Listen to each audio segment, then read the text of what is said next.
So hello friend, good morning. कैसे हैं आप लोग? आई होप कि आप लोग बहुत अच्छे होंगे, स्वस्थ होंगे, मस्त होंगे, 32 बार के साथ व्यस्त होंगे। तो मैं इनको ना आज पकड़ के रखी कि नहीं आज बनाना है। कमेंट बहुत ही ज़्यादा आ रहा था कि दूसरा टाइम नहीं मिल पा रहा था तो क्या करें, रात में भी लेट हो जा रहा था। रात में भी लेट हो जाता है। तो चलिए स्टार्ट करते हैं, है ना। कहाँ तक थे हम लोग? हम लोग थे कि मूवी देखने गए थे। फ्रेंड लोगों ने प्रपोज करने के लिए फोर्स किया था और उसके बाद बताया ही नहीं था कि फिर क्या हुआ उसके बाद फिर रिजल्ट निकला। मैं 9th से 10th में चली गई। मेरा 12th का रिजल्ट निकला था और रिजल्ट बहुत अच्छा हुआ था। फर्स्ट डिवीजन तो नहीं आया था, 58% आया था, तो उसी में मैं खुश था। और फ्रेंड लोगों ने बोला था कि भाई चलो आज तो बहुत अच्छा दिन है, आज शुरुआत किया जाए।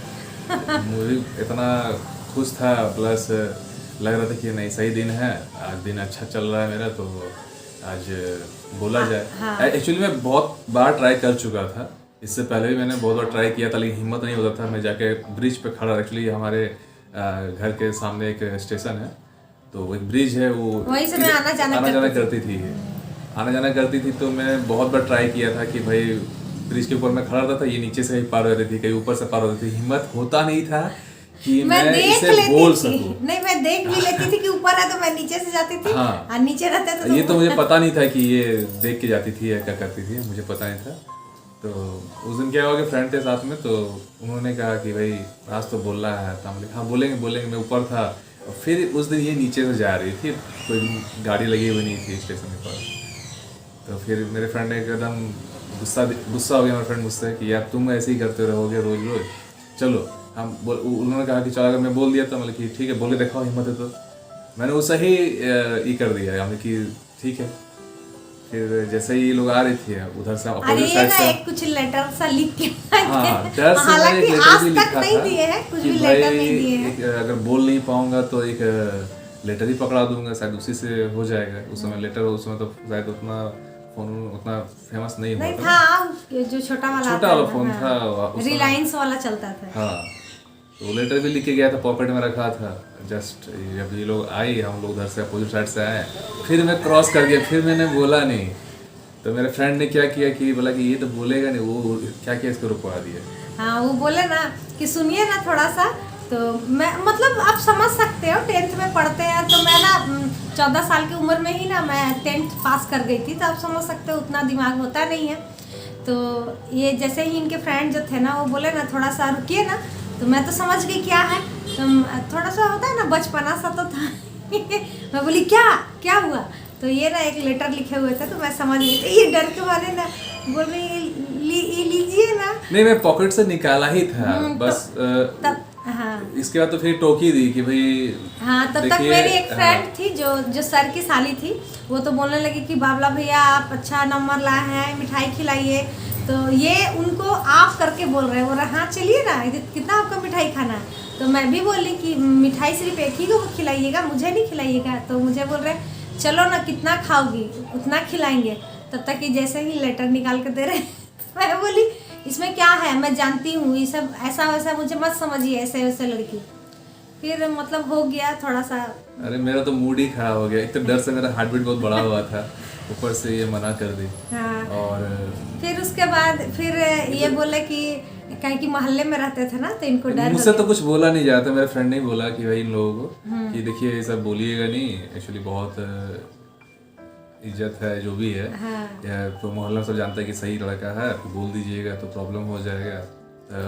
ये बोली कि देखिए दोबारा नहीं बोलिएगा, ऐसा नहीं करिएगा, तो हम नहीं बोलेंगे। नहीं, मैं बोली ना कि बोली कि ठीक है मैं नहीं बोलूंगी, लेकिन एक शर्त है, आज के बाद आप मुझे नजर नहीं आइएगा। नजर नहीं आइएगा। हमको तो सुना दिया कि भाई कि दोबारा ये सब नहीं होना चाहिए। नहीं मैं बोली ना कि ठीक है मैं पता नहीं, सब सुनाई भी नहीं दे रहा था कुछ भी। मुझे लग रहा था, एक तो एम्बैरेसिंग फील हो रहा था कि भाई मना कर दी, दूसरा चीज़ हो रहा था कि डर भी लग रहा था, हार्ट बीट था, तीसरा चीज़ ये भी लग रहा था कि अगर ये तो मना कर ही दी थी, मुझे लगा कि तो ये जाएगी मोहल्ले में सबको बता रही, तो वो भी टेंशन था मन में। उसके बाद फिर ये लोग चली गई। फिर दूसरे दिन मालूम चलता है कि सबको मालूम है, क्योंकि जो मेरी फ्रेंड थी ना, जो साली थी, उसकी और एक छोटी बहन आती थी, वो देख ली थी और वो क्या की ना यहाँ पर बता दी। तो जैसे ही मैं दूसरे दिन आई ट्यूशन पढ़ने के लिए, तो सर मेरे से पूछ रहे हैं कि हाँ राधा कल कुछ हुआ था क्या। तो मैं तो इग्नोर मार दी, नहीं सर कल तो कुछ नहीं हुआ था, सच में कुछ नहीं हुआ था। तो मैं बोली नहीं, कोई परेशानी नहीं ना हुआ था। मैं बोली नहीं। तो मुस्कुरा रहे थे और वो अपनी बहन को बता दिए थे। तो सर की जो बहन है और इनकी जो बहन है दोनों फ्रेंड है, तो वो आके घर में बोली थी ना। बोल तो दी थी, लेकिन मेरी बहन ने मुझसे कुछ बोला नहीं क्योंकि वो मुझ पर बहुत ट्रस्ट करती थी। पूरे घर वाले मुझ पर ट्रस्ट और करते ये लोग थे। दोनों भाई बहन ना, थोड़ा सा फ्रेंडशिप टाइप का मुझे कितना दिन नहीं देखी थी पूछे तो फिर 1 हफ्ते तक 10 दिन तक मैं निकला नहीं था घर से डर से जब तक ये पढ़ के चली नहीं जाती थी तब तक मैं निकलता नहीं था घर से। नहीं देखिए, 1 सप्ताह तो ये कम बोल रहे हैं, मैंने मेरे ख्याल से ना 1.5 साल तक नहीं देखा था इनको। मैं देखता था, मतलब ये कहाँ मुझे से लगा देखते कि थे 1 हफ्ता पता 10 नहीं। दिन मैं तो घर से निकला नहीं था डर से। उसके बाद फिर कभी कभी दिखती थी दूर से तो अफसोस लगता था, इतना अच्छा मतलब नसीब में है ही नहीं। मुझे लगता था कि मैं इतना स्मार्ट नहीं हूँ, इसलिए शायद मुझे पसंद नहीं कि इसीलिए मैं किया। उसके बाद फिर पढ़ाई वढ़ाई, फिर मुझे लगा कि सब बेकार की चीज़ है, मुझे बस पढ़ाई करनी है। और इनके घर में ना इनकी मम्मी ना इनको पढ़ाना नहीं चाहती थी क्योंकि ये पढ़ने में बहुत तेज थे और बहुत देर तक पढ़ाई करते थे। तो इनकी मम्मी मैट्रिक के बाद ही बोल दी थी कि तुमको नहीं पढ़ना है। और थोड़ा सा फाइनेंशियल प्रॉब्लम भी था। ऐसा नहीं है कि मतलब बोलते हैं ना मैनेजमेंट इनके घर का सही नहीं था। मेरे दादा ससुर जो है ना वो मेरे दादा ससुर अंग्रेज लोग के ड्राइवर थे, अंग्रेज लोग का गाड़ी चलाते थे। और मेरे ससुर जी जो थे वो BCCL में फिटर मिस्त्री थे, है ना। हाँ, फिटर थे। हाँ, और बहुत जल्दी जो झारखंड से होंगे वो लोग जानते होंगे कि टाटा BCCL में जो जॉब करते हैं उनको SS मारने का, वॉलंटियर मारने का ऐसा सुविधा दिया जाता है। तो ससुर जी को पैरालिसिस मार दिया था, छोटे ही जब थे तभी उनको मार दिया था। तो थोड़ा सा इन लोगों का मतलब फाइनेंशियल मेरा कंडीशन। 9th में जब मैं आया तो मेरे पापा जॉब से बैठ चुके थे और बड़े भैया थे। तो बड़े भैया मतलब केयर नहीं था घर को लेके कि क्या करना है नहीं करना फिर ये है। काम करने लगे, पढ़ाई करने लगे क्योंकि लेकिन घर मुझे से पढ़ाई बोल दिया करना गया था कि एक भी पैसा नहीं मिलता है। ये सच में अभी भी मेरी सास ना सबको बोलती है कि मानना होगा मेरे बेटा को। 10th तक पढ़े गवर्नमेंट स्कूल में, उसके बाद ये खुद ही पढ़ाकर अपना सारा खर्च निकाला करते थे। अपना जो बहुत सारा काम किया मैंने, बहुत सारा, मतलब शादी से पहले बहुत सारा काम किया प्राइवेट। मतलब मैं मेडिकल स्टोर में काम किया, टेलीफोन बूथ में काम किया, साइबर कैफ़े में काम किया, LIC ऑफिस में मैंने काम किया, मॉल में मैंने काम किया, ट्यूशन पढ़ाता था, फिर एक हॉस्पिटल में जाके बिलिंग वाला काम किया। लेकिन फिर भी कहीं मन नहीं लगता था सरकारी। प्राइवेट काम में मन नहीं लगता था, झूठ क्यों बोलूँगा, प्राइवेट काम में मन लगता था। मुझे दिमाग से चलता था कि गवर्नमेंट जॉब लेना है, बस गवर्नमेंट जॉब लेना है। और स्टार्टिंग में मैं तो डिफेंस की तैयारी करता था क्योंकि हाइट वगैरह बहुत अच्छी थी। और एक बार तो हम लोग बहुत आगे निकल गए, पीछे आइए तो हाँ बताते तो बहुत आगे निकल गए। बहुत जब सारा मना छूट गया। किए उसके बाद फिर मना करने के बाद मैं पढ़ाई करने लगा और उसमें फाइनेंशियल स्थिति बहुत ख़राब थी मेरे घर की। तो घर में तो मना ही कर दिया सभी लोगों ने। मम्मी लोग बोली कि पैसा वैसा नहीं है, आपको पढ़ाई करना है तो सोच लो। तो फिर मुझे समझना पड़ता था कि मैं क्या करूँ। तो उस समय मैं एक भैया जाते थे बगल से लोहा की फैक्ट्री में काम करने के लिए। हाँ, लोहा फैक्ट्री में बहुत बताया ही नहीं। लोहे की फैक्ट्री में जाके मुझे बोला कि मुझे काम लगा तो मैं वहाँ काम करूँगा, पढ़ाई करना है। तो मुझे वहाँ पर लगवा दी।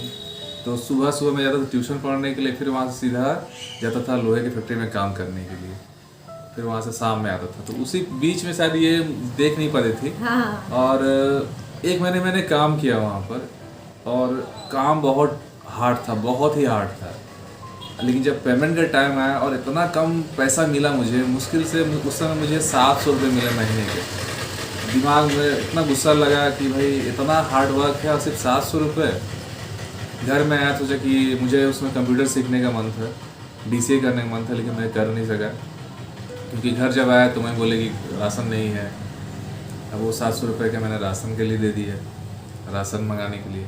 मुझे लगा कि ऐसे नहीं होगा, कुछ दूसरा काम करना पड़ेगा। बस मैंने 1 ही महीने मंथ काम किया, मन भी नहीं लगता था और इतना हार्ड वर्क में इतना कम पैसा में अच्छा नहीं लगता था। मुझे लगा ट्यूशन पढ़ाना बेटर रहेगा, फिर मैंने ट्यूशन पढ़ाना चालू कर दिया। तो एकदम मैंने इग्नोर कर दिया। मुझे लगा कि पढ़ाई के अलावा और कुछ नहीं करना है, क्योंकि जब मना कर दी तो मुझे लगा कि अब हमको कोई चीज़, मतलब इस सब मैटर में जाना ही नहीं है, हमको ये सब किसी लड़की को देखना ही नहीं है, हमको बस पढ़ाई करना है, पढ़ाई करके हमको बस आगे निकलना है। उसके बाद उसके बाद में इसके बाद क्या इसके बाद में चलता था मुझे पता नहीं। 2 साल फ्रेंड, 2.5 साल कुछ बीत नहीं, गया। फिर वो सब कुछ नहीं था। फिर हाँ, अपना कुछ नहीं ठीक था। मैट्रिक का एग्जाम दी और मैं पढ़ने में उतनी अच्छी नहीं हूँ, ठीक ठाक थी लेकिन उतनी अच्छी नहीं थी। तो मेरा जब रिजल्ट आया तो ये आप बताते हैं कि उस वक्त जब ये लोग हमको प्रपोज किए थे ना, तो इनका कुछ नंबर से फर्स्ट डिवीजन छूट गया था। तो हम लोग तो हम लोग इनको बोले थे कि यही सब में ध्यान देते हैं, अगर आप अच्छे से पढ़ाई करते तो आप सोचिए अभी आप फर्स्ट डिवीज़न आते। अब मैं आई थी सेकंड डिवीज़न, तो फिर ये लोग पूरा मजाक उड़ाते थे और हाँ बहुत बोलती थी। मैं नहीं बोलता था, मेरे फ्रेंड बोलते थे कि भाई बहुत डायलॉग मार रही थी उस दिन, क्या हो गया? बोले क्या हो गया? वो तो भाई बोलना आसान होता है, करना मुश्किल होता है। तो बस उसी तरीके से हम लोग का मतलब नंबर मेरा कम आया था। तो ये अब बताते हैं कि उस दिन पूरा मजाक उड़ा रहा था, पूरा बोल रहा था, वो सब हो गया। फिर उसके बाद फिर हम लोग कॉलेज में गए। आप जानते ही हैं कॉलेज में क्या होता है। तो कॉलेज में गए तो कॉलेज में मेरा दोस्ती बड़ी बड़ी दीदी लोग से हो गया, क्योंकि हम लोग बस से जाते थे। तो बस बहुत जल्दी जाती थी और आते वक्त बहुत देर से आती थी, क्योंकि 2 कॉलेज को लेकर आना रहता था। उसी बीच उन लोगों की मैं बातें सुनने लगी। फिर वैसे करते करते जैसे कि 10th में मैं इनको देखी, उसके बाद डायरेक्ट मैं 12th में देखी, है ना। 2.5 साल बीत चुके हैं। हाँ 3.5 साल बाद समझिए। उम्मीद तो 2.5 साल भाई कोई उम्मीद करेगा ही नहीं कि फिर दोबारा मुलाकात होने वाली है, ऐसा हो सकता है, क्योंकि जब एक बार मना हो गया उसके बाद 2.5 साल के बीच में गैप हो जाता है। इनके मना करने के बाद मैंने 10 पास किया, 11 पास किया, 12 भी मैं पास कर गई थी। 12 जब पास की, मैं पार्ट 2 में था, बीकॉम पार्ट 2 में था।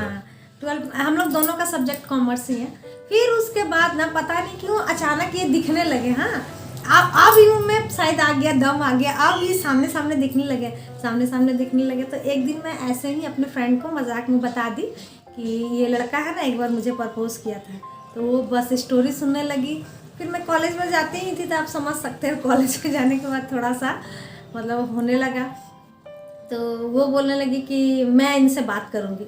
मैं इनको ना बार बार जब देखती थी तब इनको डर नहीं, मुझे अफसोस लगता था जब काफी टाइम हो गया था, तो फिर वो सब तो निगेटिविटी हट जाती है। उसी वक्त ना मैं अपना हेयर कटवाई थी। जब भी सामने से क्रॉस करते थे तो मुझे लगता था, बहुत अफसोस लगता था कि इतनी अच्छी लड़की। उसी वक्त ना मैंने अपना ना हेयर कटवाया था, मतलब बाल जो कि मेरे पे सूट करता था, 3 स्टेप, है ना।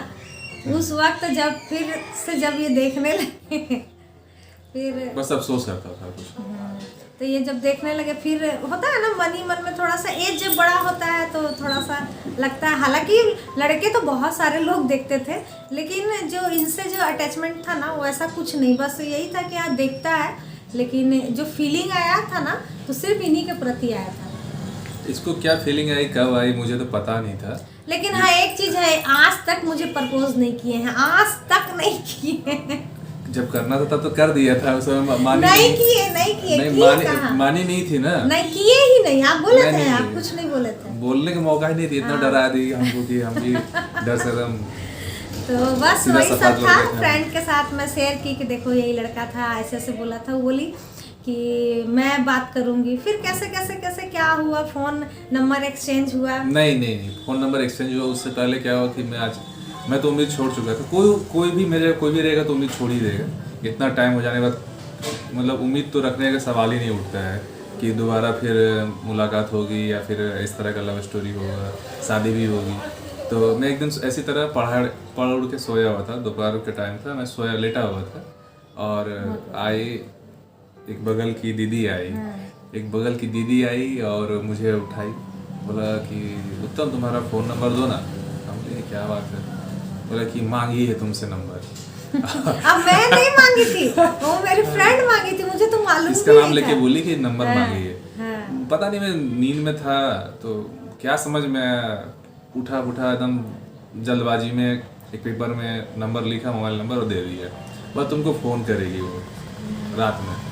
अब रात में फ़ोन कर रही थी, उस चक्कर में रात भर मैं सोया नहीं था कि फ़ोन आएगा। फ़ोन लेके सोया। तो उस समय मैं खटिया में सोता था, अकेले सोता था। तो रात भर मैं सोया नहीं कि अब फ़ोन आएगा, होता कि अब फ़ोन आएगा। ऐसे करते करते सुबह हो गई, फ़ोन नहीं आया। तो मुझे बहुत बुरा भी लगा, बोले कि झूठ मूठ कर लेता, मजाक बनाया गया मेरा। फिर इसी तरह फिर मैं सुबह में दोपहर में ही, शायद दोपहर हो रहा था, मैं बाहर में खड़ा था अकेले। अचानक फ़ोन बजा, नया नंबर देखा तो मैं तुरंत और चला गया ग्राउंड की तरफ दूर में। बोले भाई लगता कि वही फ़ोन है, वही की है फ़ोन। सही में यही फ़ोन की। तो ऐसे तो सच बताओ, जब मैं जानी ना कि मेरी फ्रेंड जब बोली लो फ़ोन है, तो मैं तो इनको ना झाड़ने के लिए फ़ोन कर रही थी। सच में मैं बताती हूँ, प्यार था, लेकिन होता है ना कि मैं थोड़ी सी समझदार थी, मेरे मतलब था उस टाइप का, मतलब मेरा सोच वैसा नहीं था। मुझे लगता था कि मम्मी पापा, क्योंकि मेरे बड़े भैया लोग हैं तो मुझे अजीब सा लगता था। लेकिन बोलते हैं ना कि जब जोड़ियाँ ऊपर से बनकर आती है ना तो आप कुछ नहीं कर सकते हो, तो वही चीज़ था। जैसे ही ये हेलो किए ना उसके बाद तो फिर मुझे लगा कि अब छोड़ो, जो होगा सो देखा जाएगा। तो ये खाली ऐसे बोले हेलो, तो मैं बोली कि क्या बोली मुझे याद नहीं है, ये उस वक्त मुझे आप करके बोला करते थे, तो मैं बोली प्लीज़ आप मुझे आप मत तो बोलिए। उस दिन नहीं बोली थी, मतलब 2-4 बार मतलब मिल चुके थे हम लोग, उसके बाद बोले कि आप मुझे आप। और उस दिन भी मानना होगा, उस दिन भी कॉल लेटर बहुत दिन से नहीं आ रहा था ना। हाँ, कॉल लेटर नहीं आ रहा था। इनसे बात हुई तो उसके बाद मेरा कॉल लेटर आया सीआरपीएफ का। इनका अब एक चीज़ और है डियर, मैं बताती हूँ। मतलब बहुत दिनों से ना इनका ना कॉल लेटर ना फंसा हुआ था, तो सबका एग्ज़ाम था, दूसरे दिन ही सबका एग्ज़ाम था सीआरपीएफ का, और इनका तो आया ही नहीं था। और ये मेरे से बात करके फ़ोन रखे और उसके बाद तुरंत 2 लड़का आकर देकर गया ना। नहीं, पोस्ट मास्टर आया था हाँ, देने के लिए। अच्छा हाँ। पोस्टमैन आया था देने के लिए, वही आपको कॉल लेटर आया। तो मेरा ऑलरेडी क्या बात है, मेरा एग्ज़ाम पार हो चुका था। मतलब कि जिस दिन मेरा एग्ज़ाम था उसी दिन मेरा कॉल लेटर, उसी दिन मेरा एग्ज़ाम कॉल लेटर आया था। तो वो तो पॉसिबल नहीं था कि हज़ारीबाग जाके वहाँ पर एग्ज़ाम देना है, दौड़ था। फिर मैं तो सुबह सुबह ग्राउंड जाता था तैयारी करने के लिए, तो बहुत सारे भैया लोग आते थे। तो उन लोगों ने बताया कि अरे भाई डेट फिर से दिया है, बहुत लोगों को कॉल लेटर लेट से पहुँचा है, तो लास्ट डेट में दौड़ होगा। तो इत्तेफाक से जिस दिन मुझे दौड़ में जाना था उसी दिन उसका अगला दिन इससे भेंट करना था।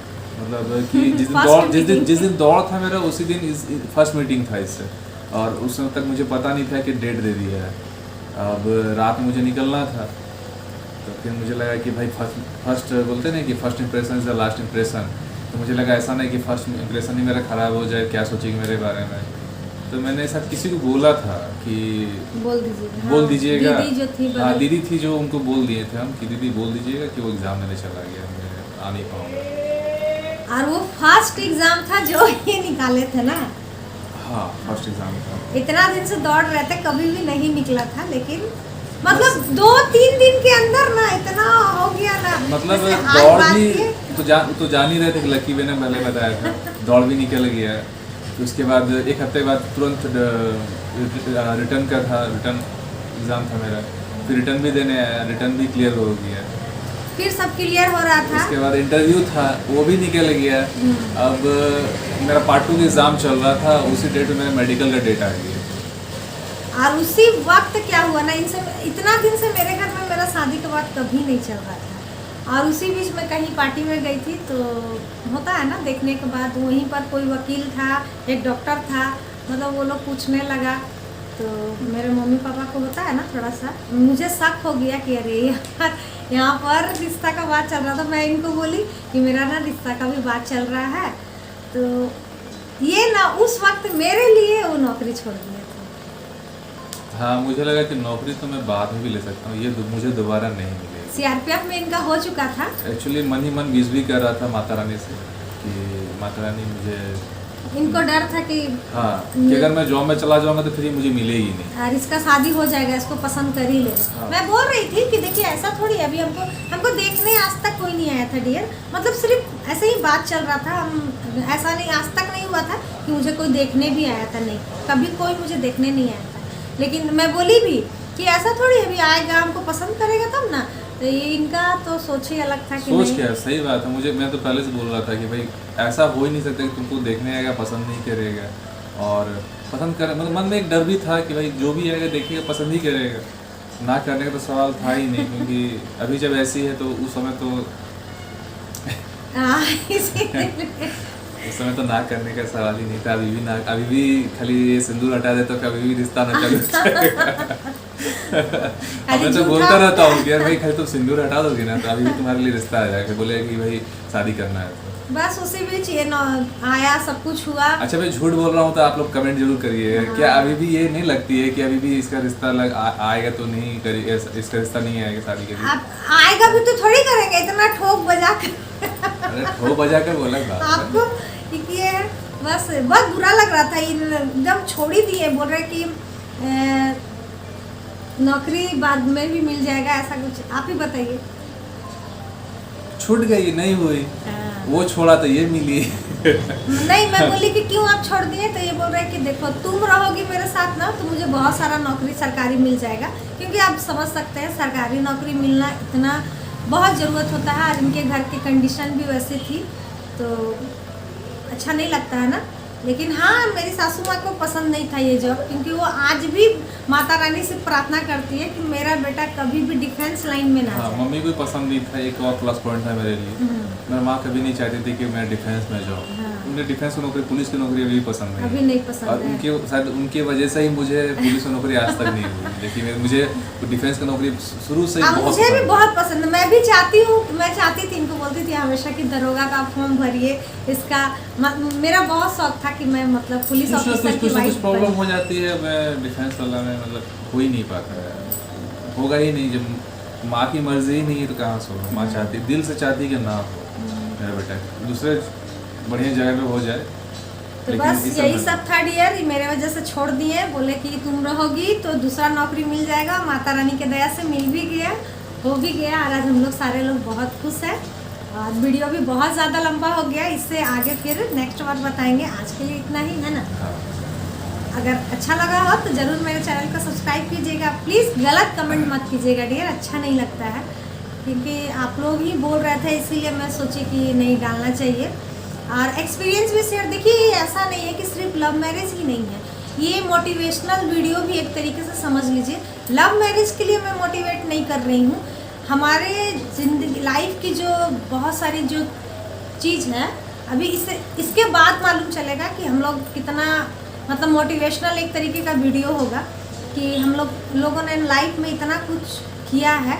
क्योंकि लव मैरिज करने के बाद सभी ने हम लोगों को छोड़ दिया था। जॉब मिली तो मुझे, लेकिन जॉब कैसे मिली, क्या करना पड़ा, ये सब नेक्स्ट वीडियो में हम लोग शेयर करेंगे आप लोग के साथ। आप लोग वेट कीजिएगा। आसानी से नहीं मिली। हाँ। एक छोड़ तो दी मैंने। हाँ। लेकिन ये उसके बाद फिर बहुत प्रॉब्लम हुआ। तो चलिए तो माता रानी कृपा थी ना, माता रानी कृपा थी इसलिए मिल गई सच में। तो बहुत सालों बाद हम लोगों ने ना बहुत परिश्रम किया, बहुत मतलब एक एक पैसे के लिए ना बिलीव नहीं करोगे कि 1 से 2 रुपये के लिए ना मैं मोहताज हो गई थी। जो कि मेरे मायके में फाइनेंशियल प्रॉब्लम किसी तरीके का नहीं थी। जैसे इनके पापा BCCL में जॉब करते थे ना, मेरे पापा टाटा में जॉब करते थे, और मेरे घर की जो मैनेजमेंट है, मेरी मम्मी बहुत ही मैनेज करके चलने वालों में से है। और बहुत सारा जो आज मैं इतना सब कर चुकी हूँ, सभी को देखते हुए बहुत सारा कर्ज था, सबको तोड़ते हुए मैं कर चुकी हूँ। तो सबसे ज़्यादा क्रेडिट मैं अपने मम्मी को देती हूँ, क्योंकि उनको देखकर ही मैं बहुत कुछ सीखी थी, और जिसकी वजह से आज भी मैं बहुत कुछ कर लेती हूँ। सही में अगर ये नहीं होती तो घर कंडीशन भी हम लोग आज भी नहीं रहता, सच में। जॉब भी कर रहा था ना, फिर भी नहीं रहता। क्योंकि औरत ही घर को बिगाड़ती है और औरत ही घर को बनाती है। मेरी सासू माँ बहुत सीधी है, उनको मतलब ना इतना ही आता है कि बस जितना खा सकती हो खा लो। मेरी सासू माँ में है वो उतना बोलिएगा ना तो बोलेंगे कि हम पढ़े लिखे थोड़ी है, हम लोग तो बस सिर्फ खाने होने। सही बात है, थोड़ा सा एजुकेशन भी बहुत मायने रखता है, और थोड़ा माहौल भी डिपेंड करता है जिस जगह पे आप रहते हैं, क्योंकि पैसे आगे की क्या कमी करना है नहीं नहीं करना है। बस ये लोग खाने पीने थोड़ा में बहुत सोच भी होना चाहिए कि हमको आगे चल के क्या करना है, क्या बनना है, बच्चों को क्या करवाना है। ये तो बहुत इंपॉर्टेंट रखता है, लेकिन थोड़ा एजुकेशन बहुत मायने रखता है। तो चलिए फ्रेंड, फिर कल मिलते हैं ब्लॉग के साथ, 32 बार वाले ब्लॉग के साथ कल फिर मिलते हैं। लव मैरिज कैसा लगा है कमेंट करके जरूर बताइएगा। जैसे फर्स्ट वीडियो को सपोर्ट किए थे, प्लीज़ इसे भी सपोर्ट करिए और कमेंट ज़रूर करिएगा, सपोर्ट जरूर करिएगा। और कुछ अगर मिस्टेक हो गया तो वो भी बताइएगा। Bye, thank you.